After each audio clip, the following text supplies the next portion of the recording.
অনেক কষ্ট হয়। তৌফিক নাই, আল্লাহ দেয়নি। আমার 3টা ছেলে আমি লেখাপড়া করাই রিক্সা চালাই।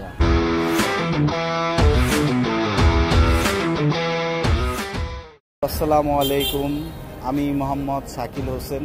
অসময় টিভি থেকে সময় মতো চলে এলাম। আজকে আমরা রিকশাওয়ালা ভাইদেরকে জিজ্ঞাসা করব এত ধরনের পেশা থাকতে কেন তারা এই পেশায় এলেন, কেন তারা এই পেশাটি বেছে নিলেন। চলুন ভিডিওটি শুরু করা যায়। কাকা আসসালামু আলাইকুম। ওয়ালাইকুম আসসালাম। ভাই ভালো আছেন? ইনশাআল্লাহ ভালো। আমরা অসময় টিভি থেকে এসেছিলাম আপনাকে একটা ছোট্ট প্রশ্ন করার জন্য। এত পেশা থাকতে দুনিয়াতে আপনি কেন রিক্সা চালানোর পেশাটি বেছে নিলেন? আমি বর্তমান ছোট দুটো ছেলে মেয়ে নিয়ে আমি খুব কষ্ট করতেছি। ছেলে মেয়ের লিজও রাখি, অন্যজনের কাছে আমি রাখতে পারি না, কারণ পরের যদি নিয়ে যায় সংসার করার কিছু নাই। তাই আমি এই জন্য রিক্সাটা। ব্যবসা বাণিজ্য এরকম কিছু করার মতো তৌফিক নাই, আল্লাহ দেয়নি। দিলে তো ব্যবসা বাণিজ্য করে খেলাম।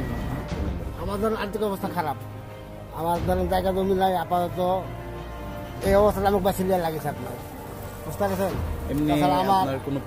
আমার কোনো পুঁজি নাই। আপনার পুঁজি থাকলে তো আমি নিজের ধরেন বেঁচে পেতাম, তাহলে আপনার সন্তানাদি? আমার সন্তানের ধরেন কোন রকম ধরেন রেখের পদ্ধতি নির্ভর করে লেখাপড়া করায়, অনেক কষ্ট হয়।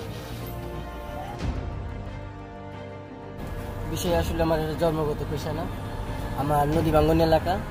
আমার 3টা ছেলে আমি লেখাপড়া করাই রিক্সা চালাই। আপনার কি অন্য কোনো অপশন কিংবা অন্য কোনো উপায় ছিল না যে আপনি ব্যবসা কিংবা চাকরি করে? আমার বাবার সয় সম্পত্তি নেই, কারণে আমি রিক্সা চালাই। আমি 3টা ছেলে লেখাপড়া। আর্থিকভাবে আপনি অনেকভাবে বিপদগ্রস্ত, যার কারণে রিক্সা চালাচ্ছেন ঢাকা শহরে। ঠিক আছে ভাই, আপনাকে অসংখ্য ধন্যবাদ। এই ছিল আজকের ভিডিও, এবং আপনাদের কেমন ভিডিও ভালো লাগে, কেমন ইন্টারভিউ ভালো লাগে, আপনারা চাইলে কমেন্টস করে আমাদেরকে আপনাদের মতামতটি জানাতে পারেন। ধন্যবাদ।